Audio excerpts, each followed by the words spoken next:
Snowflakes stuck to my eyelashes the moment the door slammed shut. Warm light spilled from inside, laughter echoing like a cruel chorus. My son's voice sliced through the night. "Christmas ain't for losers, Mom."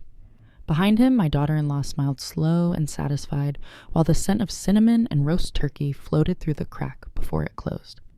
I stood there with my hands full of wrapped gifts that suddenly felt heavier than bricks. My name is Miriam Davenport. I'm 64 years old, and that night, my own son shut the door on me for not being rich enough to belong. I didn't cry. I didn't beg. I just drove home, opened my laptop, and clicked cancel on every payment that kept their perfect life alive. But what they didn't know was I keep receipts for everything. Before I continue, tell me where you're watching from, and hit like and subscribe if you've ever been betrayed by family. Because sometimes betrayal doesn't come with knives or shouting. It comes with quiet words, polished smiles, and a door closing right in your face. What happened that night didn't just break my heart, it rewrote everything I thought I knew about love, loyalty, and the people I'd sacrificed my whole life for. So if you've ever been made to feel like a guest in your own family, stay with me. You're about to see how one small click turned a lifetime of silence into a reckoning no one saw coming. I grew up in a house that smelled like black coffee and floor polish. My mother worked nights at the hospital. My father, a machinist, was mostly quiet, except when bills were due. He'd sit at the kitchen table, fingers stained with grease, muttering numbers under his breath. I was 10 when I learned silence could be louder than shouting. Maybe that's where it started, this habit of fixing things quietly. By 17, I was working double shifts at a laundromat to help pay for my brother's college books. Everyone said he was the bright one. I didn't argue. I folded sheets and smiled, because that's what the reliable daughter does, fills the gaps no one else wants to see. I didn't know it back then, but that need to prove my worth through giving would become the rope I'd later hang my peace with. Years later, I met Walter. He was steady, kind, and made the world feel safe. We married young, built a life out of modest paychecks, and shared jokes. He had a saying he used every time the lights flickered during storms. "You can't stop the dark, Miri, but you can hold the flashlight steady." I held that flashlight for decades through layoffs, sickness, and the years when every penny had a name. When our son, Calvin CJ, as everyone called him, was born, I thought I'd been handed purpose itself. He had Walter's dimples and my father's serious eyes. The first night we brought him home, the power went out in the middle of a thunderstorm. I remember sitting on the old recliner, CJ wrapped in a quilt, his tiny breath warm against my neck, while Walter draped another blanket over us. "Our turn to protect him," Walter whispered. That sentence became my gospel. Walter passed away when CJ was 15. Heart attack, sudden, merciless. One moment, he was fixing the porch light. The next, I was a widow with a mortgage and a teenage boy who hated the world for leaving him fatherless. I took a night job cleaning office buildings downtown. I'd come home as the sun rose smelling of disinfectant and lemon wax, and make CJ breakfast before he left for school. I told myself exhaustion was love in another form. CJ was charming, smart, but restless. He wanted the kind of life Walter and I could never afford. Designer sneakers, new phones, fast cars. I tried to keep up, terrified he'd see me as a disappointment. I sold Walter's old tools to buy CJ his prom tux. I skipped lunches so I could send him spending money when he went to college. When he called saying he'd dropped out after a year, I told him it was okay. He said he had a business idea, something about property flipping. I didn't understand it, but I believed him.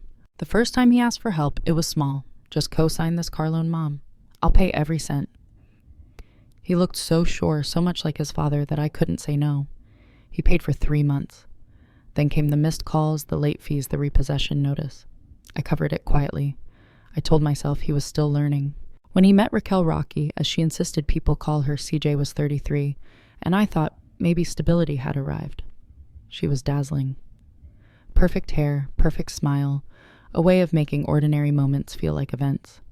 The first time I met her, she brought a bottle of expensive wine I couldn't pronounce and wore heels that clacked against my old linoleum floor like applause. She hugged me too tightly, called me Mama Miri, and I wanted so badly to believe she meant it. They married in the spring. It was small but elegant, Rocky's version of minimalist chic. I remember the way she controlled every detail, the seating chart, the playlist, even the shade of napkins. "It's all about image," she said, adjusting CJ's tie while cameras flashed. I smiled for the photos, even when I noticed I'd been placed at the back table away from family shots. I swallowed it, but it carved deeper than I thought.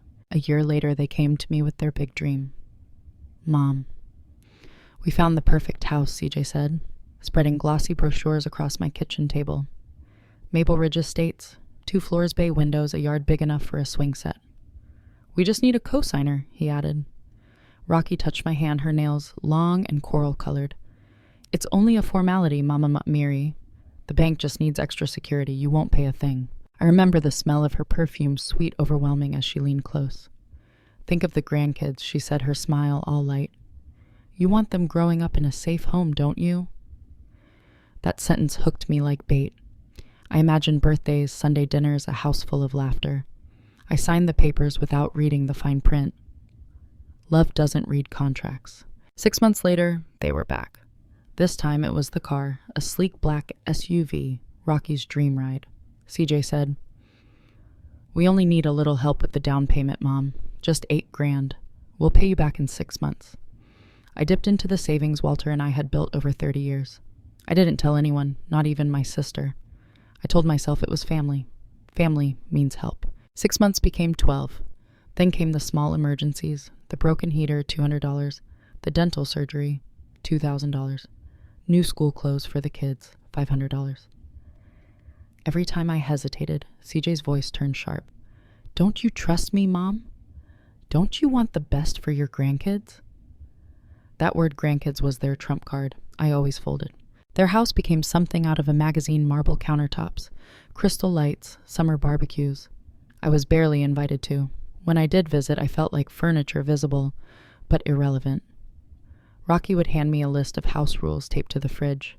No shoes on carpet, no TV before 7, kitchen off limits after 6. I laughed the first time thinking she was joking. She wasn't. One afternoon, I brought over a pot of chili, CJ's favorite since he was a boy. The moment I lifted the lid, Rocky wrinkled her nose. That smells intense. Maybe too much garlic. She smiled thin as glass. Minutes later, I found the pot dumped into the trash. We're having salad tonight, she said, linking her arm through CJ's. He didn't even look at me. That silence burned worse than words. I started noticing the pattern. The only time they called was when they needed something. Money, babysitting, favors. Never. How are you, Mom? Only, can you... I ignored it, even when they forgot my birthday for the 2nd year in a row. Even when I saw their social media post captioned, just us. I was the ghost, hovering behind their happiness.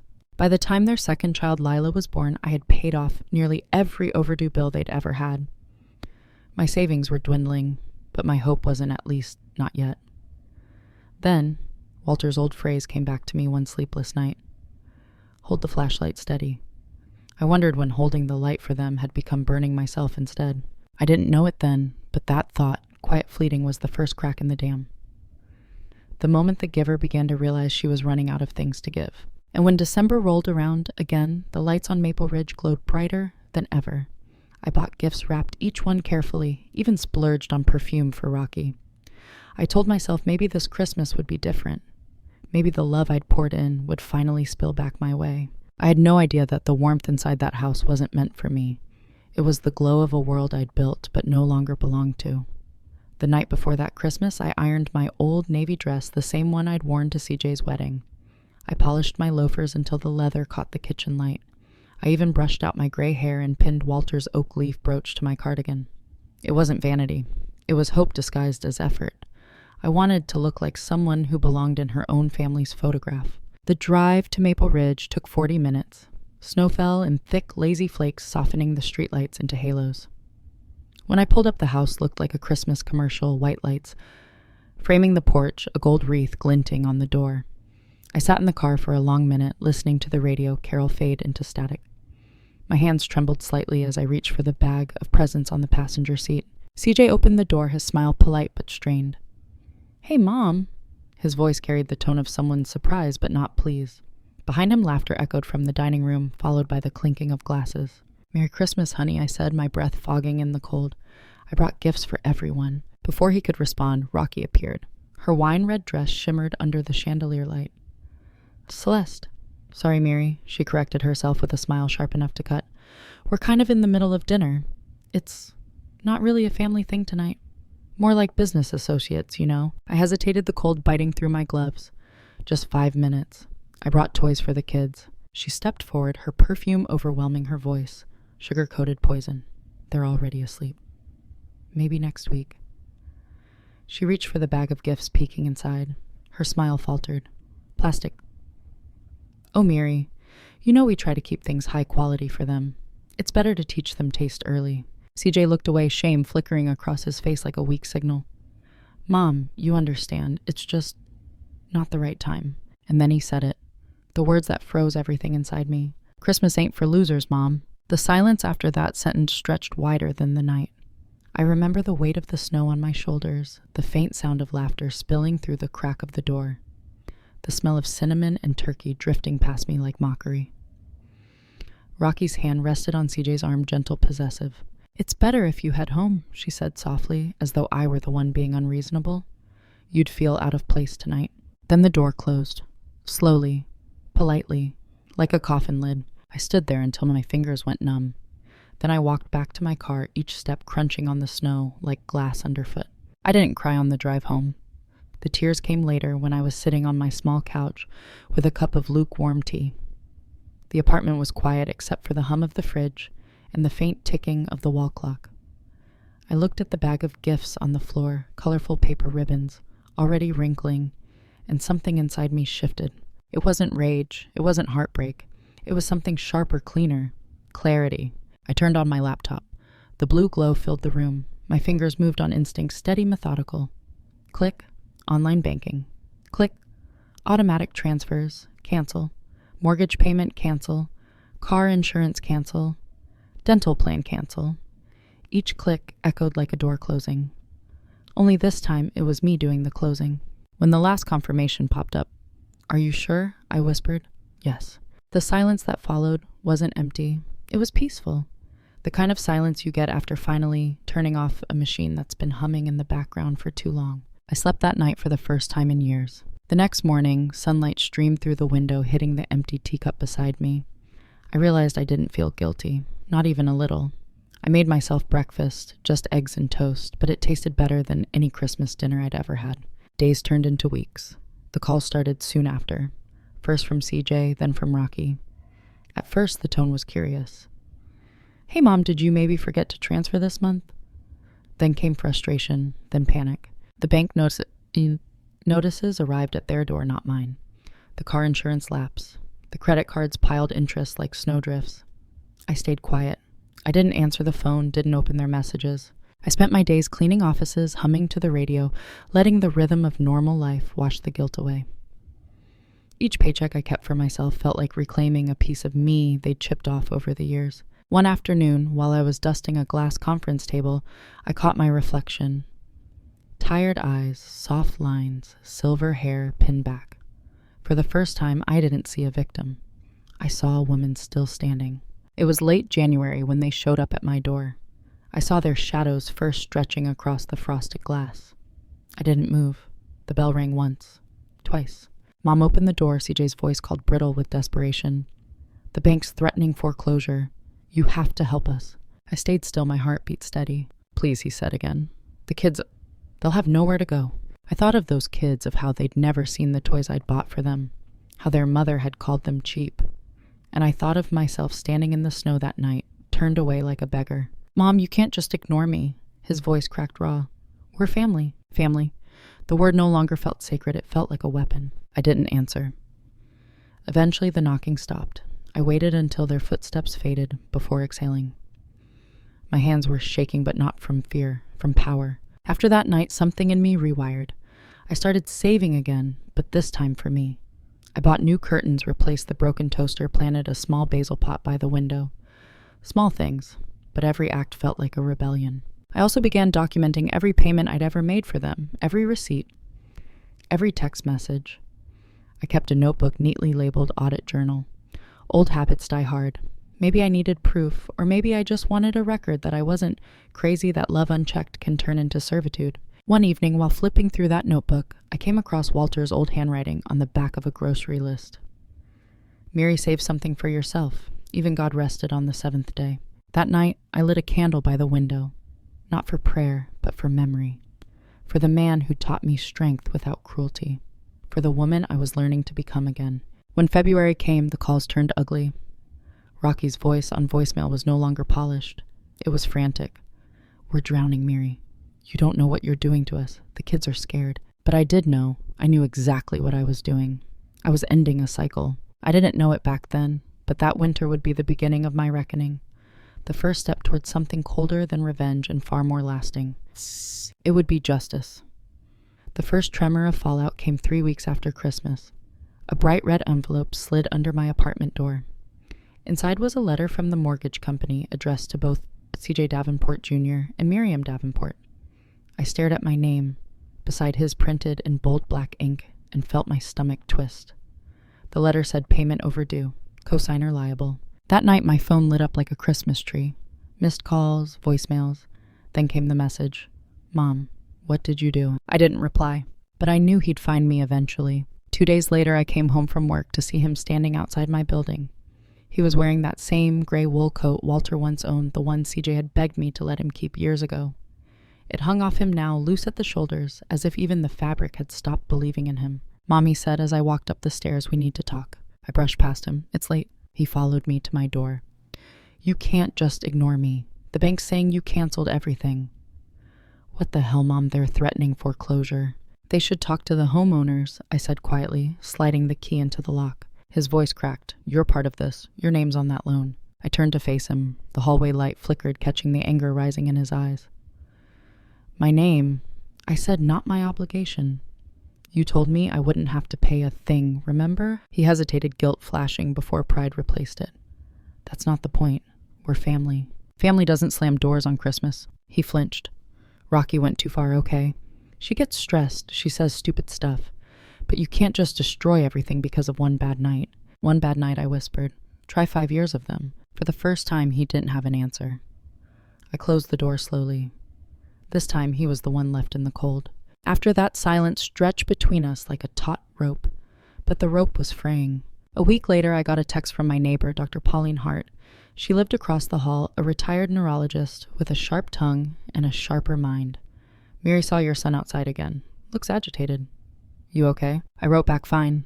Just unfinished business." Pauline knocked 5 minutes later, holding her mug of chamomile tea. "Unfinished business, my foot," she said. "You look like you're holding a secret grenade." I laughed, though my voice was tight. "Maybe I am." She leaned against the doorframe. "If you ever need proof of anything that happens out there, my doorbell cam's on 24/7. Picks up sound too." I nodded, not realizing how much that sentence would matter later. By mid-February, the bank had issued a second notice. CJ stopped pretending. He started begging. Then, when begging didn't work, he turned cruel. "You're ruining my life," he shouted over the phone. "You raised me better than this." "No," I said. "I raised you to be better than this." He hung up. Days later, a friend who worked at the local grocery store told me she'd seen Rocky there arguing with a clerk because her credit card kept declining. She looked furious, the woman said, lowering her voice. Said something about her mother-in-law sabotaging her. I almost smiled. Not from joy, but from release. For once the chaos wasn't mine to clean up. Still, I knew something worse was coming. It always does before the dust settles. It came on a Thursday night. The sound of pounding at my door jolted me awake. I looked through the peephole, Rocky. Her makeup was smudged, her hair wild. Behind her, CJ paced like a trapped animal. "Miriam," she shouted. "We need to talk." I didn't open. "You think this is funny?" she screamed. "You think ruining us makes you some kind of saint?" CJ's voice joined hers, low and frantic. Mom opened the damn door. Dr. Hart's door opened across the hall. "Keep your voices down," she snapped. "This is a residential building, not a circus." Rocky turned. "Stay out of this, old woman." Pauline smiled, slow and dangerous. "My camera doesn't stay out of anything." They froze. Rocky pulled CJ's arm. "Let's go," she muttered. As they left, I pressed my palm to the door, feeling the vibration of their fading footsteps. I didn't know it then, but Pauline's doorbell cam had captured the entire exchange, every word, every threat. That tiny red light above her door would soon become my shield. By March, the foreclosure process was officially filed. The bank began calling me daily. The manager, polite but firm, explained that as cosigner, I was responsible unless I could prove financial misconduct. That word stuck with me. Misconduct. So I started digging. I logged into my online banking history.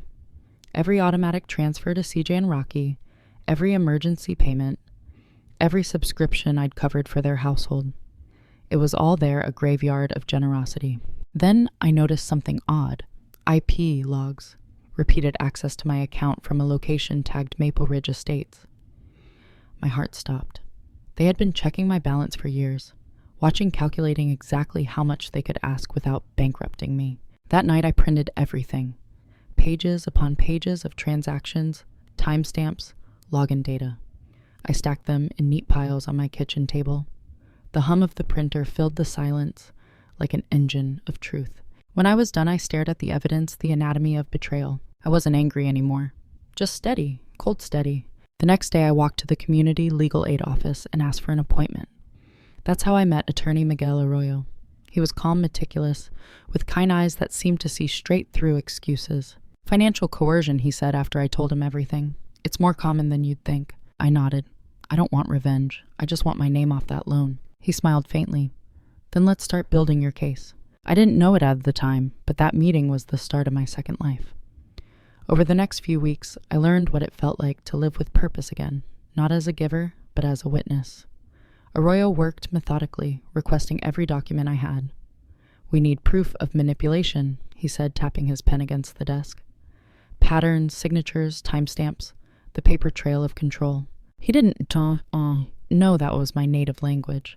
I had spent decades organizing other people's messes. This time, the mess was mine, and I intended to clean it properly.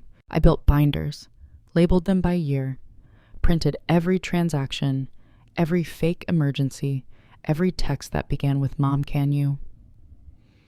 Each page told a story not of generosity, but of slow erosion. I highlighted the entries that matched the IP log from Maple Ridge. The data didn't lie. They'd been inside my account for years. When Arroyo saw it, he leaned back impressed. You're better organized than most auditors I've worked with. I used to manage receipts for 5 office floors, I said. Turns out it was training. In April, he introduced me to Daniel Whitman, a compliance officer from the bank. Whitman wore crisp suits and carried a tone that could cut marble. We reviewed your son's account access, he said during our first meeting. What they did borders on fraud. If we confirm the misuse of your authorization, we can petition to remove you from liability. That word remove was a balm I didn't know I needed, but winning on paper didn't mean peace in real life. CJ's messages escalated. Then came Rocky's. The tone shifted from desperation to rage. You're not just hurting us, Mary, one voicemail hissed. You're hurting your grandkids. How do you sleep knowing that? I slept fine. For the first time in years. In May, I walked past a thrift shop downtown and stopped at the window. There, among secondhand trinkets, was a small porcelain angel. One wing cracked, the other intact. I bought it for $3 and placed it on my kitchen table beside Walter's photo. It reminded me that broken things could still be beautiful as long as they weren't pretending to be whole. Then one morning, Pauline knocked on my door holding a flash drive. You'll want this, she said. My doorbell cam caught something the night they came yelling. She plugged it into my laptop. The footage was clear. CJ's voice, Mom opened up, sharp and panicked. Rocky's sneer. You think ruining us makes you holy. Then Pauline's calm voice cutting through. Smile, dear. You're on camera. Arroyo's eyes lit up when he saw it. That's intimidation. We'll use it. By early June, the cracks in their perfect life became canyons. Friends stopped visiting. Neighbors whispered about foreclosure. Rocky's social media turned eerily silent. No brunch photos. No matching outfits with the kids. Then came the final insult, a public fundraiser she created online. The caption read, Help our family survive my mother-in-law's betrayal. It was surreal watching strangers donate money to the people who'd called me a loser. I didn't comment. I didn't defend myself. Silence was sharper than any response. One night, CJ showed up again, not at my door this time, but at my work. I found him waiting near the lobby. After my shift, eyes red, breath uneven. Mom, please, he said, blocking my way. They're taking the house next week. You can stop this. I already did, I replied. 5 years ago when I said yes. He stepped closer, his voice trembling. I made mistakes, okay, but you can't just erase family. I'm not erasing you, CJ. I'm erasing the lie that's been wearing your face. For a moment, he just stood there, stunned. Then quietly, You've changed. Yes, I said, and it's about time. That night I went home, poured myself a cup of tea, and opened the window. The city hummed below, cars, sirens, distant laughter, life moving on, uncaring, unstoppable. I realized something simple: I didn't need anyone's apology to start healing. I only needed proof that I wasn't crazy for demanding respect. And soon I would have more than proof. I would have the truth. Because Arroyo had just called. The bank had confirmed unauthorized access to my account and fraudulent use of my co-signer authorization. The next step wasn't survival, it was confrontation. The day of the confrontation was gray heavy and windless, the kind of afternoon where even the air feels like it's holding its breath. I arrived 10 minutes early at Attorney Arroyo's office, carrying a single brown folder, my binder of proof condensed to its sharpest points. Every document had been trimmed, time-stamped, and highlighted. It wasn't anger that drove me there, it was precision. The receptionist guided me into a glass conference room. The blinds were half drawn, the light cutting through, in narrow stripes falling across the polished table like prison bars. At the far end sat Arroyo, his tie slightly loosened but his eyes sharp. To his right, Daniel Whitman from the bank, holding a thin stack of papers and a flash drive. "Are you ready for this?" Mary Arroyo asked. I nodded. "I've been ready since the night they called me a loser." A few minutes later, the door opened. CJ walked in first, wearing the same suit from his wedding, now wrinkled, the buttons strained at the stomach. Rocky followed behind, immaculate as ever, in a beige trench coat, but her face was drawn tight. Her lawyer, a man named Richard Price, trailed them, clutching a briefcase like a shield. No one spoke for several seconds. The silence was electric. You could almost hear the hum of resentment in the air. Rocky broke it first. "I hope this is quick.